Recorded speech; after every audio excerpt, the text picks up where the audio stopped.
समय दिनुभएको मात्र होइन, निम्ता गरेर बोलाएर मलाई केही बोल्न मौका दिनुभएको छ। र म एउटा कुरा निवेदन गर्न चाहन्छु। म एउटा नेपालको नागरिक र राजनीति शास्त्रको विद्यार्थीको नाताले म यहाँहरू समक्ष अहिलेको संविधान सभाको सदस्य पनि भएको हुनाले यो संविधानकै कुराहरू म यहाँहरू समक्ष प्रस्तुत गर्छु।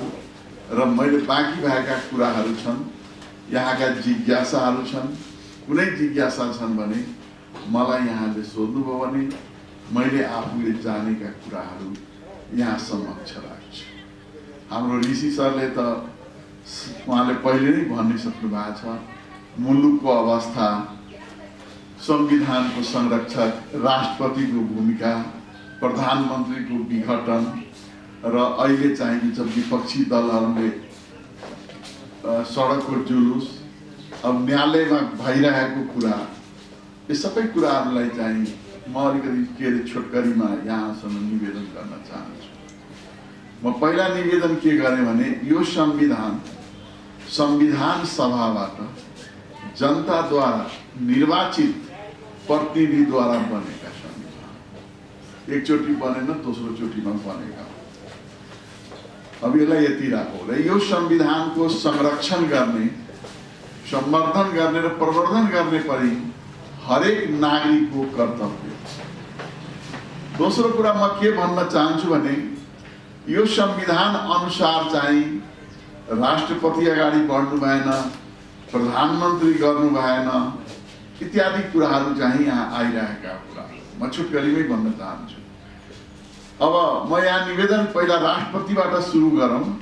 हामी संविधान पढौँ र संविधान पढ्दाखेरि चाहिँ यो दुईटा कुराहरू के हेरौँ भने अरू पछाडिको कुरा, पञ्चायतको कुरा छोड्दौँ। 2047 सालको संविधानमा राजालाई केही अधिकारहरू दिया थियो, केही मात्रै। र त्यो बेला कस्तो थियो भने किङ इन पार्लियामेन्ट संविधान नै उल्लेखित थियो। त्यसपछि 2022 अन्तरिम संविधान आयो। त्यो अन्तरिम संविधानमा हेड अफ द स्टेटलाई अर्थात् सरकार, राज्य प्रमुखलाई अधिकारहरू सीमित गरे। र म फेरि एउटा निवेदन के गर्न चाहन्छु, अहिलेको संविधान हामी पढौँ। त्यो संविधानमा के छ भने यो अहिलेको राष्ट्रपतिको अधिकार धेरै नै सीमित गरिदिएको छ। म यहाँलाई निवेदन के गर्न चाहन्छु भने यो संविधानको धारा 1 को भाग 1 को 2 मा यहाँले पढ्नुभयो भने नेपालको सार्वभौम सत्ता र राजकीय सत्ता नेपाली जनतामा निहित रहेको छ। यसलाई यहाँ केही छोड। दोस्रो कुरा मैले के निवेदन गर्न खोजेँ भनेको यो संविधान अनुसार सम्पूर्ण कार्यकारिणी अधिकार प्रधानमन्त्री र मन्त्री परिषदमा रहनेछ। फेरि सुनौ, यो संविधानमा के लेखा छ भने यो नेपालको कार्यकारिणी सम्पूर्ण अधिकार चाहिँ प्रधानमन्त्री र मन्त्री परिषदमा रहनेछ। यसकारण के हो भने राष्ट्रपतिको भूमिका कहाँ रह्यो? यो संविधानले सीमित मात्र पनि गर्ने र राष्ट्रपतिको भूमिका पनि खोज्ने।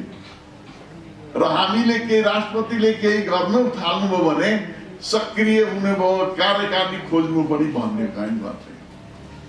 जहाँसम्म म एउटा दुईटा कुराहरू यही भने कुरा मैले भन्न बिर्सेको, विधेयक चाहिँ के हुन्छ त्यसमा छलफल गर्न उहाँले 15 दिनभित्र चाहिँ विज्ञहरूसँग छलफल गर्न सक्नुहुन्छ, अध्यादेशमा हुँदैन। र दोस्रो कुरा निवेदन यहाँलाई के गरौँ भने प्रधानमन्त्री र मन्त्रीको सिफारिसमा जुन कुराहरू छ राष्ट्रपतिले फिर्ता गर्न मिल्दैन। जुन दिन किङ पार्लियामेन्ट हुँदै हो, गिरिजाबाबुले गर्नुभयो, मनमोहन अधिकारीजीले गर्नुभयो, राजा वीरेन्द्रले फिर्ता गरेन, शेरबहादुरजीले गर्नुभयो, राजाले फिर्ता गर्नु भएन। अहिले त अधिकारै दिनु भएको छैन संविधानमा। र संविधानका विज्ञहरूले पनि, र म एउटा निवेदन गर्छु संविधान सभाका भएका सदस्यहरूले पनि हाम्रा उकिलहरूले पनि यहाँले जुन कुराहरू भनिराख्नु भएको छ त्यो मलाई कहीँबाट बताइदिनुहोस् कि यहाँ राष्ट्रपतिको भूमिका कहाँनिर छ। त्यसकारण यहाँहरूले म निवेदन गर्न चाहन्छु कि सम्माननीय राष्ट्रपतिको भूमिका यति यो संविधानले सीमित गरिदिया छ कि प्रधानमन्त्रीले एक दुईटा संवैधानिक परिषदहरू बाहेक प्रधानमन्त्री र मन्त्री परिषदको सिफारिस गरेको कुराहरू राष्ट्रपति सम्माननीय राष्ट्रपतिजीले फिर्ता गर्न सक्ने कुनै प्रावधान छैन। जहाँसम्म हाउसको डिजोल्युसन आयो, हाउसको डिजोल्युसन अहिले सबभन्दा बढ्ने इस्यु त्यही छ। म त्यसमा यहाँहरूलाई निवेदन गर्छु।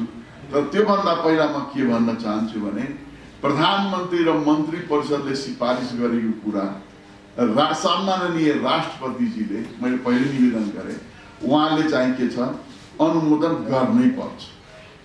त्यति मात्र होइन, ब्रिटेनका हामी पार्लियामेन्ट्री सिस्टम ब्रिटेनबाट लिएका।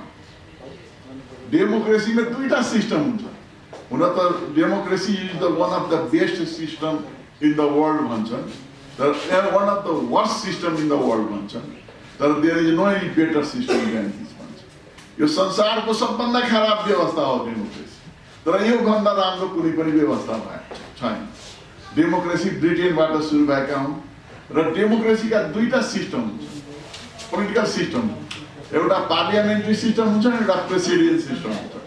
बट पार्लियामेन्ट्री सिस्टम पनि ब्रिटेनबाट नै लिएका, हामी त्यहीबाट कपी गरे जे भने पनि। र हामीले एउटा कुरा के बुझ्नुपर्छ भने ब्रिटेनमा पनि किङ इन पार्लियामेन्ट हुन्छ, हाम्रो छैन। यहाँ प्रेसिडेन्ट इन पार्लियामेन्ट छैन। त्यहाँ पनि उहाँलाई चाहिँ के भन्छन् भने the king has no any power to do anything. त्यसैले के भन्छन् भने त्यहाँ राजाले गल्ती गर्दैन, monarchy can not do wrong भन्छन्। किन पावरै छैन भने के गल्ती गर्ने? त्यो पावर यहाँ त parliament in president in parliament पनि छैन। त्यसकारण हामीले एउटा कुरा के बुझ्नु भने यहाँले पनि कुरा राख्नु होला। मैले यो संविधान पढुन्जेलसम्म यो संविधानको अध्ययन गरेपछि यो कहीँ पनि मैले राष्ट्रपतिको अधिकारको कुरा भएन कि उहाँले रोकिराख्नु। एउटा विधेयक भयो, अध्यादेश होइन। अब चाहिँ के आयो भने प्रधानमन्त्रीले संसदको विघटन गर्नु। अब यो संसदको विघटन गरेपछि म एउटा फेरि निवेदन गर्न चाहन्छु।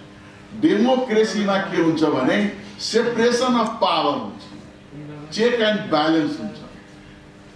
के अरे व्यवस्थापिकाले कानुन बनाउने, कार्यपालिकाले लागू गर्ने र न्यायपालिकाले संरक्षण गर्ने, यो सब अलग अलग हुन्छ। त्यसकारण के हो भने अहिले चाहिँ प्राइम मिनिस्टरले हाउस डिजोल्भ गरिसकेपछि यो कुरा चाहिँ न्यायपालिकामा गयो। न्यायपालिकामा गइसकेपछि हामी एउटा नागरिकको हैसियतले त्यसलाई कुनै पनि प्रकारले चाहिँ हामी चाहिँ के छ भने आलोचना प्रलोचना चाहिँ हामी गर्नु हुँदैन। तर हामीले गर्ने कहाँ हो, संविधान अनुसार कुराहरू चाहिँ मात्र चाहिँ हामीले गर्नु। तर यहाँ के हेर्छु भने पहिले यो संविधानको कुरा गरौँ, त्यसपछि कुरा गरौँला। तर प्रधानमन्त्रीले उहाँले धारा 76 को साथ अनुसार चाहिँ विघटन गर्नु। यहाँका तीनटा कुराहरू लाग्छ। एउटा प्रधानमन्त्रीले संसदको विघटन गर्नुको, त्यो संविधान अनुसार छ कि छैन। त्यसपछि यहाँ अहिले चाहिँ कोर्टमा गएको छ, कोर्टले यसलाई डिजोल्युसन गर्ने हो कि यसलाई पुनर्स्थापना गर्ने। र एउटा अर्को निर्वाचन आयोगको चाहिँ चिन्हको कुराहरू छन्। त्यहाँ म पहिला निवेदन के गर्न चाहन्छु भने हामी संविधानमा 74 को चाहिँ पढौँ, धारा 74 मा त्यसमा प्रत्यक्ष रूपले लेखिएको छ यो कार्यकारिणी अथवा चाहिँ पोलिटिकल सिस्टम राज्य प्रणाली चाहिँ के हुन्छ भने बहुदलीय आधारितमा बहुदलीय प्रतिस्पर्धात्मक संसदीय गणतान्त्रिक प्रणाली हुनेछ। फेरि हामी सुनौँ, यो प्रतिस्पर्धात्मक बहुदलीय संसदीय प्रणाली हुनेछ। गणतान्त्रिक समावेशी राखौँला, तर बढी चाहिँ उहाँ संसदीय प्रणाली। अर्थात् यो पोलिटिकल सिस्टम जुन हो त्यो सिस्टम हाम्रो संविधान अनुसार संसदीय व्यवस्था र यो संसदीय व्यवस्था चाहिँ के छ भने हाम्रो विश्वमा चाहिँ यसको कसरी चाहिँ यसको कार्यान्वयन भइरहेछ, यसको ट्रेन्ड्स के हो, यसका कसरी चाहिँ के अरे मतलब प्र्याक्टिस भइरहेछ, त्यो कुरामा पनि आधारित हामीले बुझ्नुपर्छ, राख्नुपर्छ र यो कुराहरू राख्नुपर्छ।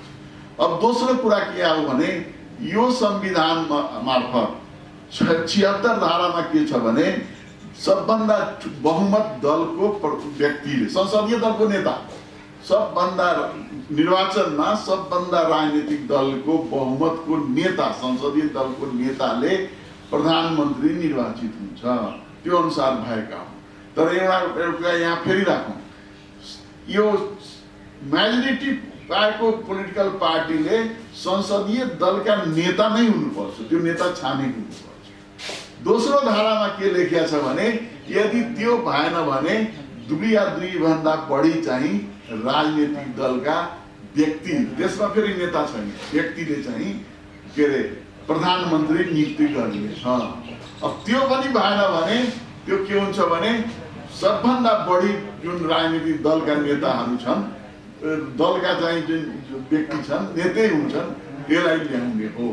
त्यो पनि भएन भने एउटा के हो भने कुनै व्यक्तिले, प्रतिनिधि सभाको सदस्य व्यक्तिले होइन, प्रतिनिधि सभाको सदस्यले राष्ट्रपति समक्ष यो भन्छन् कि म चाहिँ बहुमत ल्याउँछु भनेर मलाई प्रधानमन्त्री बनाउनुस् भनेर भन्यो भने त्यस्ता व्यक्तिलाई प्रधानमन्त्री बनाउनु। यहाँलाई निवेदन गरौँ, म मानौँ म प्रतिनिधि सभाको सदस्य, म चाहिँ क्लेम गरेँ राष्ट्रपति र म चाहिँ के छ भने 265 मा म ल्याउन सक्छु भनेर 200 कति 75 हो। अब उसको जस्टिफिकेसन कसरी गर्ने? तपाईले 100 बहुमतलिटी ल्याएर सही गरेर मलाई दिनुहुन्छ भने उसको जस्टिफिकेसन कसरी गर्ने? यहाँ एउटा समस्या पनि दिएन भने संविधान अनुसार मिल्ने, दिएन भने 10 जनाले क्लेम गरे कसलाई दिने के गर्ने? दोस्रो कुरा, अन्तिम कुरा के भन्न चाहन्छु भने यो संविधान अनुसार के लेखेको छ भने यदि कुनै पनि चाहिँ के छ भने बहुमत ल्याउन सकेन भने अल्पमतको प्रधानमन्त्री उसले चाहिँ के गर्छ, प्रधानमन्त्री राष्ट्रपति समक्ष संसदको विघटनको सिफारिस गर्नेछ र त्यो अनुसार चाहिँ राष्ट्रपतिले संसद विघटन गरेर 6 महिना भित्र निर्वाचन गरिनेछ। अब म 2-3 कुराहरू सरलसँग सोध्छु। अल्पमतको सरकारको चाहिँ के छ भने विघटन गर्ने मिल्ने, बहुमतको सरकारको किन न? एउटा प्रश्न म यहाँले मलाई सोध्नु होला, म यहाँसँग सोध्छु।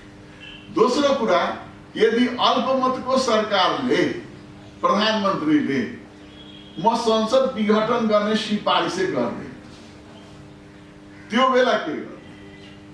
किनकि 2 वर्षभित्र त अविश्वास प्रस्ताव त दिन मिल्दैन। त्यो बेला त अल्पमतको सरकार 2 वर्षसम्म त कसैले हटाउने भएन। त्यो बेला के? र म फेरि लास्टमा एउटा कुरा भन्छु, के हो भने धारा 85 हामी पढौँ, म एकचोटि पढेरै सुनाइदिन्छु। धारा 85 मा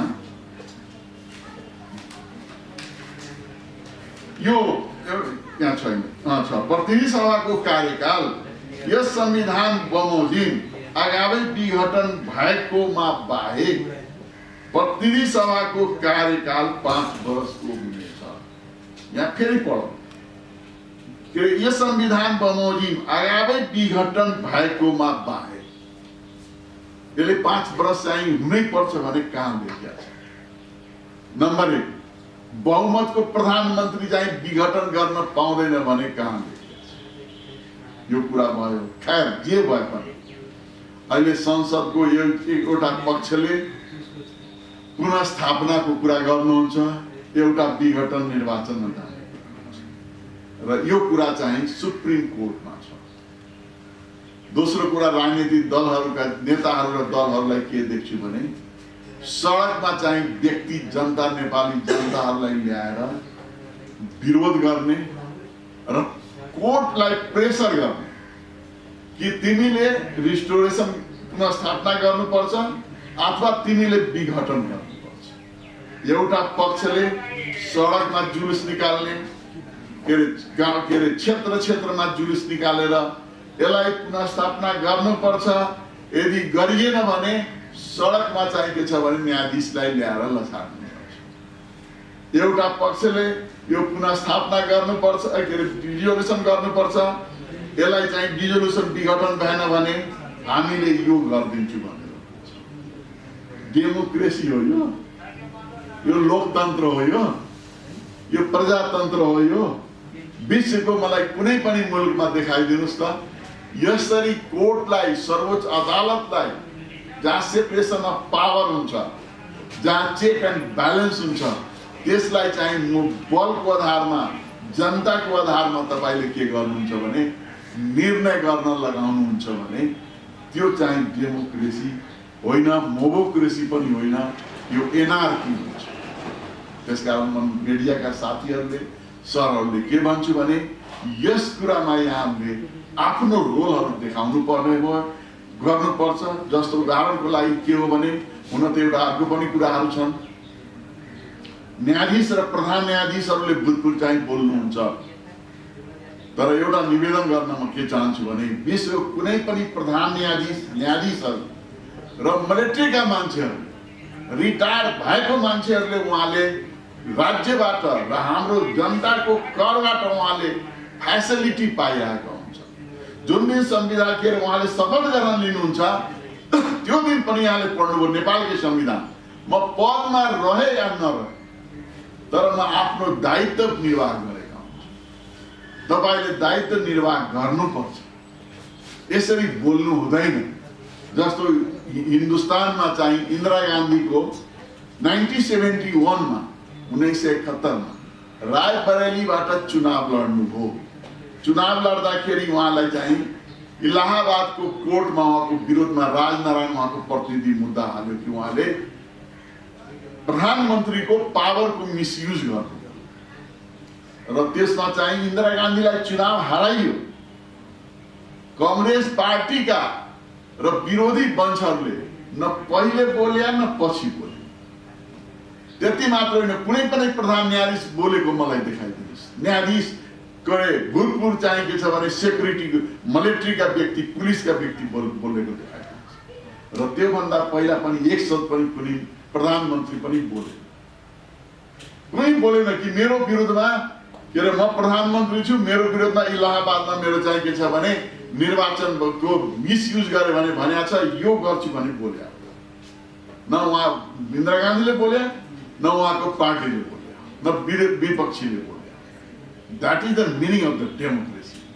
डेमोक्रेसी एस्टेबल हुने यो तरिका हो। र जुन दिन इन्दिरा गान्धी पदमा हुँदा हुँदा पनि हराइयो, उहाँले राजीनामा दिन खोज्नुभयो। राजीनामा दिँदाखेरि उहाँले के गर्नु, इमर्जेन्सी लगाउनु। इमर्जेन्सी लगाएपछि उहाँ फखरुद्दिन अली मोहम्मद थियो। रातको 11 बजे इमर्जेन्सी लगाउँदाखेरि राष्ट्रपतिलाई चाहिँ के छ भने उहाँले हस्ताक्षर रोक्नु भयो। त मैले भन्दाखेरि लास्टमा के भन्न चाहन्छु, यहाँको जिज्ञासा हो, अहिलेको चाहिँ हामी डेमोक्रेसीमा विश्वास गर्ने हो, हामी लोकतन्त्र प्रणालीमा विश्वास गर्ने हो, यो संविधानको संरक्षण गर्ने हो भने हामीले दुई तीनटा कुराहरू के गर्ने हो भने यो हाउसको पुनर्स्थापना हुन्छ कि हाउसको चाहिँ विघटन हुन्छ, यो सडकमा जुलुस निकाल्ने, यो बाटो घेर्ने, गाउँ गाउँबाट नेपाली जनता ल्याउने, यो डेमोक्रेसीको मतलब हो। यो डेमोक्रेसीको चाहिँ के छ भने सिस्टम भित्र पर्दैन। तपाईले कोर्टलाई घेरेर चाहिँ निर्णय गराउनुहुन्छ, कोर्टका न्यायाधीशलाई गाली गरेर लछाड पछाड गर्छु भन्नुहुन्छ भने त्यो बेला चाहिँ तपाईले मलाई यहाँ चारैतिर बन्दुकले घेरेर तिमी बोल भनेर बोल्न भन्नुहुन्छ, म के बोल्छु? यहाँ नै भनौँ कोर्ट त निष्पक्ष हुन्छ। तर एउटा कुरा हामी के मानौँ, हजुर हजुर मलाई के बताइदिनुहोस् भने अहिलेको अवस्थामा एउटा चर्चा के छ भने अब निर्वाचन नहुने संसद पनि कुनै स्थापना हुँदैन, अनि सङ्कटकाल लगाएर राष्ट्रपति शासन नेपालमा लाग्ने सम्भावना छ भनेर बहस है। अब विकल्प भनेको राष्ट्रपति शासन, के राष्ट्रपति त्यतिखेर गृह कार्यान्वयनको तयारीमा हो? राष्ट्रपति शासन हाम्रो देशमा कति सम्भव छ? एउटा कुरा म निवेदन के गरौँ भने अहिले कोर्ट सर्वोच्च अदालतमा गएका कुराहरू छ विघटन अथवा पुनर्स्थापना। यो चाहिँ कोर्टले यदि उहाँले सरले भने अनुसार विघटन गर्यो चुनावको अवस्था हुँदैन भन्ने कुरा हो। यदि चुनावको अवस्था भएन भने यो सरकार असक्षम हुन्छ। किनकि उसको पहिलो दायित्व के हो भने उहाँले विघटन गरे हो, कोर्टले उसलाई लिगलाइज गरेको, उहाँलाई समयमा निर्वाचन गरायो। अब दोस्रो कुरा सरले भन्नुभयो राष्ट्रपति शासनको पनि कुराहरू आइरहेछन्। त्यो कस्तो हो भने प्रधानमन्त्रीले के गर्नु पर्यो भने उहाँले सिफारिस गर्नु पर्यो कि अहिलेको परिप्रेक्ष्यमा चुनाव हुन सक्दैन, देशको परिस्थिति यस्तो छ, यसकारण चाहिँ मैले 1 वर्ष अथवा 6 महिना इमर्जेन्सी लगाएर यसलाई अगाडि बढ्छु भनेर उहाँले चाहिँ उहाँको चाहिँ भन्न सक्ने चाहिँ इमर्जेन्सी मा चाहिँ लेजिटिमेसी फेरि गर्नुपर्छ। तर त्यो चाहिँ अवस्थामा राष्ट्रपतिलाई बुझ्नु हुँदैन। म निवेदन गर्छु सरलाई, त्यसले प्रधानमन्त्रीको अधिकारको कुरा हो र त्यो चाहिँ के छ लास्ट स्टेज हो र त्यसमा गयो भने मलाई लाग्छ यो संविधान पनि टिक्दैन, डेमोक्रेसी पनि चाहिँ डोल्ड्रम प्याराडक्स हुन्छ, अन्यलमा जान्छ। यसले जनतामा तपाईले प्रजातन्त्रको लोकतन्त्रको कुरा गर्नुहुन्छ भने जनतामा जाने तपाईले कुनै बेला डराउनु हुँदैन। किनकि के हो भने एउटा राज्य र जनता दुईटा चाहिँ के छ भने टाइममा अनुमोदन गर्नु पर्छ। दोस्रो कुरा के हो भने अदरवाइज कुनै पनि व्यक्ति, सरकार, पोलिटिकल पार्टी उसले बेला बेलामा जनताद्वारा अनुमोदित गरेर के हुनुपर्छ भने इलेक्टेड हुनुपर्छ। त्यसकारण ऋषि सरले जुन भन्नुभएको छ यदि निर्वाचन गरे कोर्टले निर्णय गर्यो कि होइन अब विघटन हुन्छ निर्वाचनमा जानुपर्छ भनेर, यो सरकारको प्रथम कर्तव्य हुन्छ, दायित्व हुन्छ कि उहाँले निर्वाचनमा जाने। निर्वाचनमा जनतामा जाने तपाईको के कुरा। तर एउटा कुरा म एउटा धन्यवाद दिन चाहन्छु। अहिले सरलाई मैले यहाँलाई अवगत गराएँ, नेपाली कांग्रेसको एउटा तत्त्व आधिकारिक व्यक्ति जो अधिकारी उहाँले एउटा राम्रो चाहिँ के भन्नुभएको छ भने शेरबहादुर कोर्ट हामी चाहिँ यसरी कुरा नगरौँ, यो चाहिँ के छ भने केस सर्वोच्च अदालतमा गएछ, त्यसकारण हामी अदालतको निर्णय पर्खौँ। अदालतले हामीलाई निर्वाचनमा जान भन्छन् भने हामी निर्वाचनमा जान्छौँ, पुनः स्थापना गर्छ भने हामी चाहिँ संसदमा जान्छौँ। That is the meaning of the democracy and follow of the separation of the power उहाँले भनेको र उहाँले डेमोक्रेसी अनुसार चलेको थियो। ठ्याक्कै उसो फाइनली किनभने अब अहिले संविधान जस्तो के छ भने अब कोर्टले एउटा निर्णय त गरिहाल्छ होइन, विघटनको पक्षमा जाला र पुनर्स्थापना पक्ष जाला, कोर्टले एउटा पक्ष पुगिहाल्छ।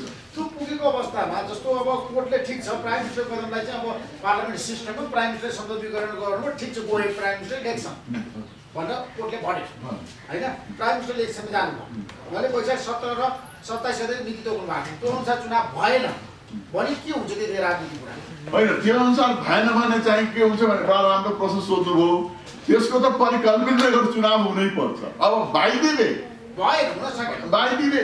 यसरी के हुन्छ भने अब समय कम भएको हुनाले हामीले मिलाउन सकिएन भने बाइदिले भन्यो भने त्यो पनि पोलिटिकल पार्टीहरूलाई चाहिँ एउटा कन्ससनेस क्रिएट हुन्छ। सबै पोलिटिकल पार्टीहरूले मिलेर नागरिक समाज मिलेर यसलाई व्यवहारिक तरिकाले सोचौँ, अलि 1 महिना 2 महिना साह्रो भने मात्र भन्न सक्छ। तर त्यो पनि स्थिति किन छैन भने व्यवहारिक ऋषि सरलाई भनौँ, निर्वाचन आयोगले आफ्नो सारा प्रक्रियाहरू चाहिँ पुरा गर्दैछ र निर्वाचन आयोगले पनि भन्यो हामी समयमा निर्वाचन गराउने सक्षम छु भन्दाखेरि अब निर्वाचन सार्ने चाहिँ यो हाइपोथेटिकल कुरा हो कि जस्तो मलाई लाग्छ।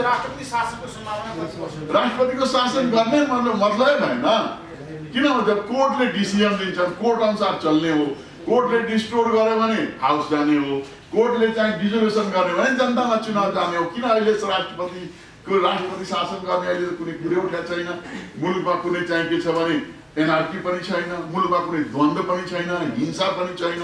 यस्तो परिस्थिति नभएसम्म चाहिँ राष्ट्रपति शासन लगाउने मैले कुनै आधारै देखिए। किन जनता हाम्रो नेपाली जनता, हाम्रा कल्चर, हाम्रा चाहिँ के छ भने संस्कार, हामी पिसफुल संस्कार हो, हामीले चाहिँ एउटा चाहिँ मानेका संस्कार हो। हुन त अहिले तपाईहरूले देख्नुभयो होला, फेरि सरले सोधेपछि म भन्छु, अहिले राष्ट्रपतिको बारेमा के कुराहरू आयो त्यसको बारेमा सोध्नु होला। त्यसकारण के हो भने म ऋषि सरलाई के भन्न चाहन्छु भने यस्तो कुनै पनि परिस्थिति छैन जो चाहिँ नेपालमा नेपाली जनतालाई निर्वाचनमा कुनै प्रकारको अप्ठ्यारो त्यस्तो सङ्घकाल लगाउने राष्ट्रिय शासनको सम्भावना तत्काल छैन मैले देखेको छु। अनि दोस्रो कुरा भयो जस्तो ठ्याक्कै यो व्यवस्थाको विकल्प मान्छेले खोज्नु जस्तो संहिताको विकल्प सेकुलर राष्ट्रको विकल्प हुनसक्छ। प्रधानमन्त्रीले चाहिँ अब हिन्दू राष्ट्र घोषणा गर्न सक्नुहुन्छ। तपाईँ त अब गणतान्त्रिक नेपालको राष्ट्रपतिको सल्लाहकार संघीय लोकतान्त्रिक गणतन्त्र नेपालको राष्ट्रपति सल्लाहकारको दृष्टिकोणमा हिन्दू राष्ट्र नेपालको सम्भावना छ। एउटा सरलाई म के निवेदन गरौँ, संविधान सभाको सदस्य नेपाली नागरिकको, यहाँ नेपालको संविधानको 274 पढौँ। नेपालको सार्वभौमिकता, भौगोलिक अखण्डता, स्वाधीनता र जनतामा निहित सार्वभौम सत्ताको प्रतिकूल हुने गरी यो संविधान संशोधन गर्ने छैन। त्यसपछि 2 पढौँ। यो संविधानको अन्य धारा अधीनमा रही यस संविधानको कुनै धारालाई संशोधन या खारिज गर्ने विधेयक संघीय संसदको कुनै पनि संसदमा पेश गर्न सकिनेछ। अर्थात् म के ऋषि सरलाई निवेदन गर्न चाहन्छु, उहाँले सोध्नुभयो संघीयता धर्मनिरपेक्षको बारेमा, यो हाम्रो अधिकारको कुरा हो, संविधानले दिएको कुरा हो।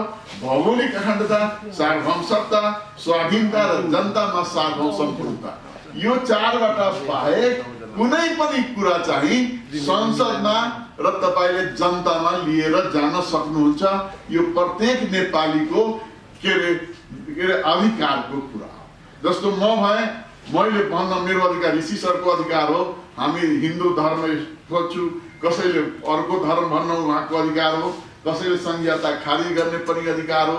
यो सबै अधिकार हो, तर यो चाहिँ अधिकार 4वटा अधिकार जुन छ त्यो बाहेक। त्यसकारण यो संविधान भित्रै म ऋषि सरलाई निवेदन गर्न चाहन्छु, यो संविधान भित्रै रहेको कुराले हामी तपाईले रोक्न सक्दैनौँ। त्यसको ठ्याक्कै अहिले रामकुमार झाँक्रीजीले एउटा कुरा उठाउनु भएको छ राष्ट्रपतिको बारेमा, बालकोट गएर बसे हुन्छ भनेर। तपाईँले अब पछिल्लो समय राष्ट्रपतिको बारेमा जुन सामाजिक सञ्जालमा किन तर्कहरू आइदियो, राष्ट्रपतिको भनाइ के छ? किन तपाईँ दिनौँ सम्पर्क एउटा राम्रो प्रश्न सोध्नु भएको छ। म एउटा कुरा निवेदन गर्न चाहन्छु, नेपाल विश्वमा चाहिँ जम्मा 20बाट कन्ट्री थियो, 21बाट त्यो बेला पनि नेपाल त्यो मात्र होइन। नेपाल एउटा यस्तो देश हो जहाँ महिलाको कदर गर्ने कस्तो भने सरस्वती, लक्ष्मी र दुर्गा, राजनीति गर्ने सरस्वती, लक्ष्मी चाहिँ दुर्गा र धनको लक्ष्मी चाहिँ लक्ष्मी र सुरक्षा गर्ने दुर्गा। त्यस्तै कुरा छोड्दिउँ। तपाईले हामीले गर्ने हो भने बुद्धलाई आम्रपालीसँग डिस्कसन गरेर आम्रपालीको कुरा उहाँले सर्वमान्य गर्नु। गाग्रीले यज्ञबलसँग झुक्नु भयो। नेपालका महिलाहरूले भन्ने हो भने यहाँले सरलाई भने पृथ्वीनारायण शाहले एकीकरण गरे हो, तर उहाँ मरिसकेपछि उहाँको चाहिँ बुहारी राजेन्द्र लक्ष्मी देवीले पनि चलाएका हो, राज्य लक्ष्मी पनि चलाएका। म एउटा निवेदन गर्न के चाहन्छु भने हाम्रो सभ्यता, हाम्रो सोसाइटी, हाम्रा संस्कार, हाम्रो संस्कृति, हाम्रो परम्परा महिलालाई, दलितलाई, अपाङ्गलाई इज्जत गर्ने, सम्मान गर्ने चाहिँ हाम्रो छ। तर कता हो कता अहिले त हामीले के भन्छ भने जुन पनि ठाउँमा अराजकता, ऋषि सरले भन्नुभएको छ फलानु ठाउँमा जाउँ, बालकोटमा जाउँ, बडा महारानी भनौँ। म एउटा कुरा के भन्छु भने भोलि मेरो छोरी राष्ट्रपति भयो र त्यो छोरीलाई तपाईले भन्नुभयो भने फलानु ठाउँमा जाउँ भनेर, यो कुन संस्कार हो, कुन सभ्यता हो, कुन संस्कृति हो, कुन रीतिरिवाज हो? र मलाई दुःख लाग्छ कि लाग्दैन, समाजलाई दुःख लाग्छ कि लाग्दैन? यस्तो भन्ने चाहिँ हाम्रो समाज पहिले पनि थियो, न हिजो थियो न परम्पराकाल थियो। त्यसकारण म के भन्छु भने यहाँ मिडियाहरूले, मिडियाका सरहरू, म्याडमहरूलाई, ऋषि सरहरूलाई जस्तो पत्रकारहरूले, कुनै पनि व्यक्तिले यदि महिलाको सम्मान गर्न जानेको छैन भने, अपाङ्गको सम्मान गर्न जानेको छैन भने, अशक्तलाई सम्मान गर्न जानेको छैन भने र त्यो हामीले त्यसलाई सुरक्षा गर्न जानेको छैन भने, समाजमा उहाँहरूप्रति केही अवमूल्यन गर्न थाल्नुभयो भने तपाईँहरूले मिडिया जस्तो हामी जस्तो सिभिल सोसाइटीले त्यसको प्रतिकार गरेन भने यो समाज टिक्दैन। उदाहरणको लागि म भन्छु, दुईटा उदाहरण दिन्छु म। ऋषि सरकै उदाहरण दिन्छु। ब्रिटेनका रानी, उहाँ यत्रो सुरक्षा थियो, एकजना व्यक्तिले उहाँको चाहिँ बेडरुममा गइदिएछ कसले पनि, अनि उसलाई पुलिसले समातेर चाहिँ के गरेछ भने यो त अति भयो। एउटा महिलाको बेडरुममा कसरी भयो? एउटा सुरक्षाको दृष्टिकोण भयो। दोस्रो कुरा यो कसरी पस्यो? उसले के भनिदियो भने म इलिजाबेथको पहिलाको बोयफ्रेन्ड हो। अब त्यो एउटा मिडियाले त बडा गाह्रो भयो, अनि हामीले केही मिडियाहरू त डिस्क्लोज हुन्छन्। पछि त्यहाँका मिडिया, सिभिल सोसाइटी, पोलिटिकल पार्टीले के भने यो हाम्रो होइन, के अरे महारानीको होइन, यो महिलाको र हाम्रो ब्रिटिसको बेइज्जती हो, यसलाई तुरन्त बन्द गर्नुहोस् र यो व्यक्तिलाई सामाजिक बहिष्कार गर्नुहोस्। मिडियाले छाप्दा पनि छानेन, सबै पोलिटिकमा छ। म दोस्रो कुरा निवेदन गर्न चाहन्छु। इन्दिरा गान्धी प्रधानमन्त्री हुनुहुन्थ्यो। एम मिथाई भनेको जब उहाँको बुवाको सेक्रेटरी, उसले एउटा किताब लेख्थ्यो, मेरो र इन्दिरा गान्धीको अनैतिक सम्बन्ध थियो भने। उहाँले के गर्नुभयो भने उहाँको आफ्नै बुहारी, महिलाको दुश्मन त माइन्ड नगर्नु होला, यहाँ भनिन्छन् हाम्रो दिदी बहिनीको के अरे शत्रु चाहिँ आफ्नै दिदी बहिनी मात्रै हुन्छन् भन्छन्। उहाँको आफ्नै बुहारी के अरे सञ्जयको श्रीमतीको नाम के मैले बिर्सिसकेँ, मेनका गान्धी। मेनका गान्धीले बाँड्न थाल्नु, इन्दिरा गान्धीको आचरणमा असर नपर्न थाल्यो। सबै पोलिटिकल पार्टी, लिडर, सेक्युरिटी र भारतीय जनताहरूले चाहिँ त्यसको लागि जलाउन खोज्यो, प्रतिकार गर्न खोज्यो। जे भए तापनि हाम्रा देशका प्रधानमन्त्री, हाम्रा मुलुकका हिन्दुस्तानका चेलीबेटी, यसको चाहिँ के छ भने आचरणमा यस प्रकारको गर्नु हुँदैन भने हामीले नेपालले गर्न सिकेका छौँ र गरेका छौँ र? नेपालमै हो नि, गाग्री नेपालमा, आम्रपाली नेपालमै हो। राज्यलक्ष्मी जसको बारेमा अहिले पनि के लेखिन्थ्यो भने गगन सिंह छ, तर धेरै विरोध भयो। अहिले हाम्रो समाज सोसाइटी कहाँ गयो? म ऋषि सरसँग सोध्न चाहन्छु के यो सही हो कि गलत हो? भोलि मेरो छोरीहरूलाई, मेरो दिदीलाई, मेरो बहिनीलाई गरे भने मलाई कस्तो हुन्छ, तपाईँलाई कस्तो हुन्छ? त्यसकारण के भने एउटा सभ्य नागरिक पनि नबन्न सक्ने, एउटा महिलाको सम्मान पनि गर्न नसक्ने त्यो नेपाली नागरिक त के एउटा असल मानव पनि हुन सक्छ, चाहे जो होस्। राष्ट्रपतिको कुरामा चाहिँ राष्ट्रपति सबैको साझा तटस्थ हुनुपर्छ भन्ने एउटा कुरा थियो। त्यो त हो। अनि त्यसमा चाहिँ रामकुमारी झाँक्रीले के भनिरहनु भएको छ भने हामीले 80-90 जना सांसदले समावेदन दिएर जाँदा राष्ट्रपतिले त्यसमा एक्सन नलिने, अनि प्रधानमन्त्रीले चाहिँ विगतको सिफारिसको साइनको मसी सुक्नु नपाउँदै राष्ट्रपतिले किन त्यसलाई कोहीसँग छलफल नगरिकन स्वीकार गर्नुभयो, राष्ट्रपतिको व्यवहार पक्षपाती भयो भनेर आरोप लगाइरहनु भएको छ। यसमा के एउटा कुरा सरलाई के भन्नुहोस्, पार्लियामेन्ट्री सिस्टममा एउटा चाहिँ ट्रेन्ड छ, विश्वको ट्रेन्ड चाहिँ गर्ने हो। सेसन बोलाउने आफ्नै दलका प्रधानमन्त्रीका चाहिँ दलका के अरे संसद सदस्य होइन। सबै कुरा संविधानमा लेख्न पनि सक्दैन, आवश्यक पनि हुँदैन। दोस्रो कुरा म यहाँलाई निवेदन गरौँ, अविश्वासको प्रस्ताव पनि अपोजिसन पोलिटिकल पार्टीले गर्ने। आफ्नै दलले सबभन्दा पहिला केपी ओली चाहिँ प्राइम मिनिस्टर छ भने र कम्युनिस्ट पार्टीको उहाँको संसदीय दलको नेताबाट हटाउनु पर्छ। पार्लियामेन्ट्री सिस्टमको नियम हो सर। जस्तो उदाहरणको लागि यहाँले सुन्नुभयो होला, मोरारजी देसाईलाई हटाउँदाखेरि चरण उहाँको आफ्नै पार्टीका चाहिँ के छ भने चरण सिंहहरूले एकदम एक्टिभली लाग्यो, तर उहाँले अविश्वासको प्रस्ताव राख्नु भएन, उहाँले हाउसको सेसन बोलाउनु भएन। विपक्षी दलको नेता के राव थियो नि, यशवन्तराय बलवन्तराय, काङ्ग्रेसको थियो, त्यसले राखेको हो। हाम्रो एउटा ट्रेन्ड्स के हो भने हजुरले भनौँ, यो ट्रेन्ड्स बिगार्न थाल्नु हो भने लथालिन्छ। अपोजिसनको पार्टीले संसद अधिवेशन बोलाउने हो, अधिवेशनको चाहिँ के हो भने के अरे अपोजिसनले सरकारको विरोधमा अविश्वासको प्रस्ताव ल्याउनु। दोस्रो कुरा सरले सोध्न सक्नुहुन्छ, त्यसो भए त प्रधानमन्त्री चाहिँ अल इन अल र डिक्टेटर भइहाल्यो नि, पार्टीले त केही गर्नै सकेन। त्यो पनि होइन। यदि कम्युनिस्ट पार्टी भनौँ, यदि कुनै पनि पार्टीले आफ्नो दलको नेतालाई प्रधानमन्त्रीबाट हटाउने हो भने सबभन्दा पहिला संसदीय दलको नेताबाट हटाउनु पर्छ।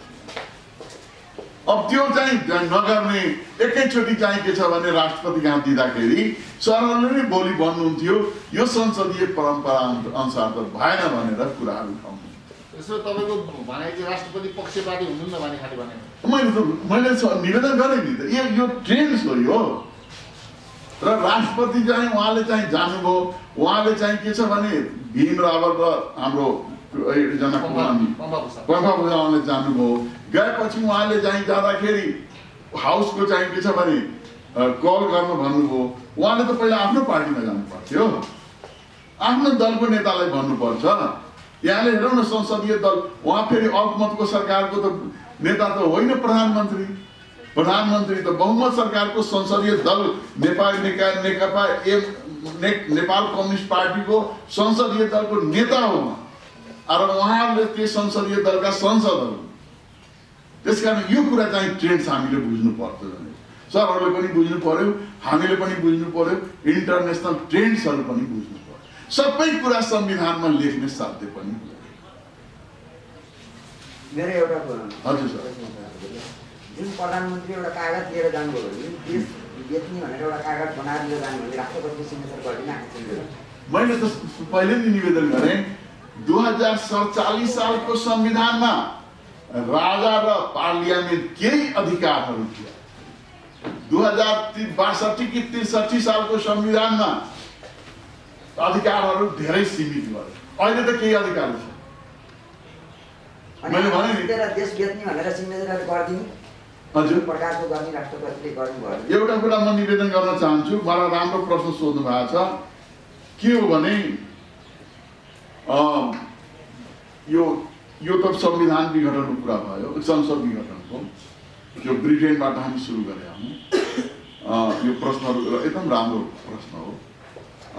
1935 तिर बाल्डविन चाहिँ प्रधानमन्त्री हुनुहुन्थ्यो र ब्रिटेनका राजा एट राजा उसले चाहिँ एउटा कहीँ जाँदै थियो, एयरपोर्टमा एउटा केटी देख्यो सिम्पसनमा। उहाँ दुईटा श्रीमान पहिले छोडिसकेको, एउटा छोरी उहाँमा पनि, अनि उहाँसँग उहाँको एफेयर भयो। संसदमा कुरा भयो। राज्य संस्था पवित्र संस्था हो। अहिलेको राजाले एउटा केटी जो दुईटा श्रीमान पहिले छोडिसकेको, एउटा छोरीको आमासँग उहाँ अफेयर चल्दैछ। के यो साँचो हो? र यो भयो भने राज्य संस्थालाई पवित्र मान्न सकिन्छ? कसरी भने किङ इन पार्लियामेन्ट भने बाल्डविनले के भन्यो भने यो कुरा त। तर म यो राजासँग सोध्छु, उहाँले राजासँग सोध्नुभयो। अहिले सुनौ है सर, राजाले के भन्यो? हो मेरो एफेयर छ, त्यसकारण तपाईँले दुईटा कुरा गर्नुपर्छ। तपाईँले त्यो केटीसँग बस्नुभयो भने राजगद्दी छोड्नु पर्छ, अनि राजगद्दीमा बस्नुभयो भने त्यो केटी सामान्य उसको व्यक्तिगत कुरा। अनि उसले के गरे भने राजगद्दी छोडे, केटीसँग गयो। मैले निवेदन के गर्ने भने यो त king in parliament, president in parliament पनि छैन। प्राय म एउटा निवेदन गर्न चाहन्छु, यो संविधान पढौँ। राष्ट्रपतिको केही अधिकार छैन। एउटै अधिकार मैले चाहिँ सिरिसर हुँदाखेरि मैले यसो क्लिक गरेँ कि यदि कुनै व्यक्ति प्रतिनिधि सभाको सदस्यले म भएँ र हाउसमा कोही चाहिँ मेजोरिटी ल्याउन सकेन भने म मेजोरिटी ल्याउँछु, मलाई प्रधानमन्त्री बनाउनुहोस्। त्यो बेला के गर्ने? कसरी लेजिटिमेसी गर्ने हो कि यसले बहुमत पुर्याउन सक्छ? दोस्रो कुरा म यहाँ निवेदन गर्न चाहन्छु, एउटा अर्को पनि अप्ठ्यारो पोजिसन छ। कुनै पनि एउटा के छ भने प्रधानमन्त्रीले संसदमा बहुमत पुर्याएन, उसले हाउसलाई विघटन गर्न सिफारिस गरेन, त्यो बेला राष्ट्रपतिले के गर्ने? यो कुरा बडा गाह्रो छ। सबै संविधानमा सबै कुरा हुँदैन सर। एउटा कुरा म एउटा निवेदन फेरि गरौँ। एकचोटि इन्डियामा राम जेठामलानीले एउटा चुनाव लड्दै हुनुहुन्थ्यो मुद्दा, अनि अदालतले उसले के लेखिदिएको छ भने ह्याङ्ड भनेर, फाँसी भने ह्याङ्ड भनेर। अनि राम जेठामलानी के भन्यो भने कहाँ यो मार्ने मान्छे हो र?